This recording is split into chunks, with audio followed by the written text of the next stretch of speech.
नमस्कार, लोकसंदेश न्यूज चॅनलमध्ये आपलं स्वागत आहे। पाहूयात आजची विशेष बातमी। जिल्हा बँकेची दंड माफीची विनंती नाकारल्यास संस्थांकडून वसुली 7 लाखाचा दंड भरल्यानंतरही दिलासा नाही। जिल्हा मध्यवर्ती सहकारी बँकेकडून दंड माफी संदर्भात आलेल्या विनंत्यांवर कठोर भूमिका घेतल्याचे समोर आले आहे। बँकेच्या संचालक मंडळाच्या बैठकीत दंडमाफीच्या प्रस्तावावर चर्चा झाली असली तरी संबंधित संस्थांनी दंडमाफीची विनंती मान्य न झाल्यास त्यांच्याकडून नियमानुसार दंडाची वसुली करण्यात येणार असल्याचे स्पष्ट संकेत देण्यात आले आहेत। मिळालेल्या माहितीनुसार भारतीय रिझर्व्ह बँकेने जिल्हा बँकेवर 7 लाख रुपयांचा दंड ठोठावला होता। हा दंड बँकेने भरल्यानंतर संबंधित संस्थांकडून तो वसूल करण्याचा निर्णय घेण्यात आला आहे।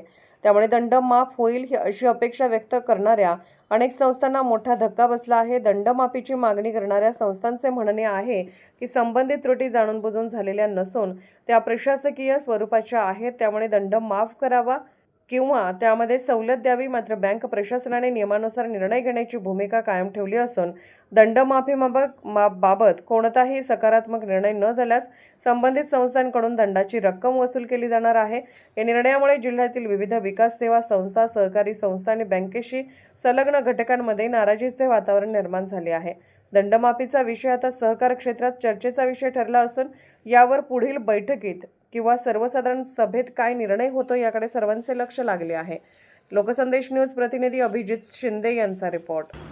अशाच विशेष घडामोडींसाठी आमच्या YouTube चॅनलला सबस्क्राइब करा, Facebook पेजला लाईक करा आणि Instaला फॉलो करा।